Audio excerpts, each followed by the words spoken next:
Assalamualaikum warahmatullahi wabarakatuh. Saya Yuli Kurnia Dewi. Hari ini saya akan menjelaskan tentang presidensial threshold untuk pemilu tahun 2024 ini.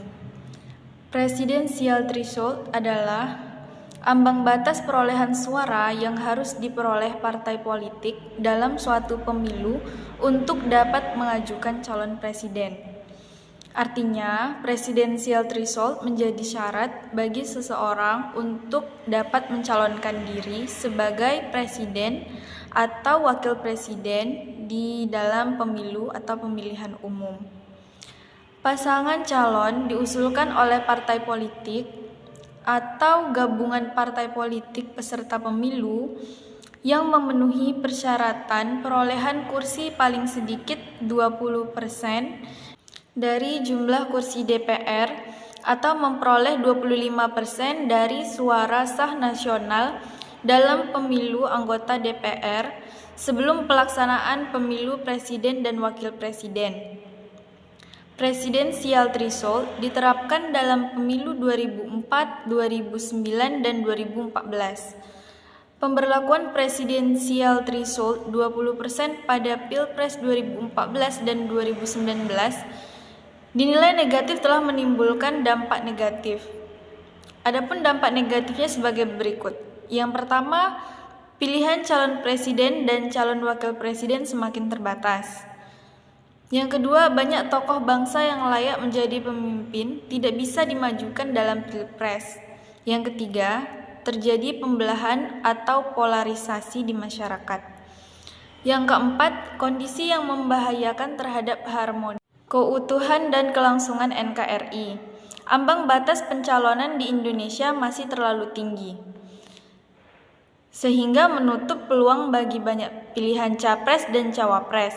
Selain itu, menutup peluang bagi partai-partai baru yang hendak ikut dalam pesta demokrasi dan menawarkan sosok pemimpin yang baru. Menurut J. Mark Payne, dalam praktik ketatanegaraan di berbagai negara, presidensial threshold adalah syarat seorang calon presiden untuk terpilih menjadi presiden, bukan syarat dukungan dalam pencalonan.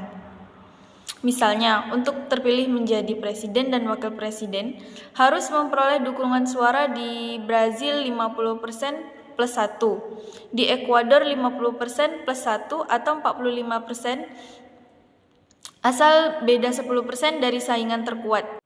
Di Argentina 45% atau 40% asal beda 10% dari saingan terkuat, dan sebagainya.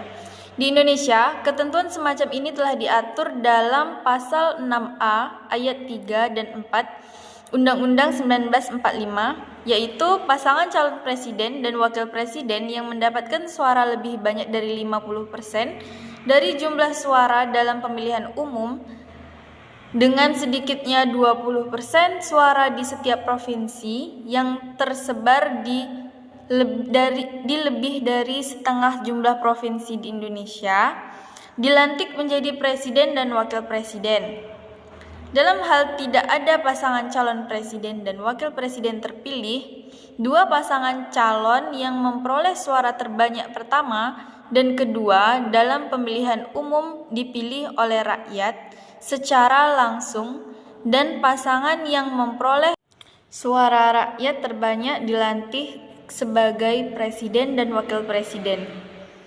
Jadi, makna presidensial threshold sebagai syarat dukungan pencalonan presiden atau wakil presiden yang diatur dalam Undang-Undang Pemilu yang kemudian dinyatakan sah oleh MK sebenarnya merupakan sebuah kekeliruan dan penyimpangan. Sekian penjelasan dari saya. Salah dan kurangnya saya mohon maaf. Assalamualaikum warahmatullahi wabarakatuh.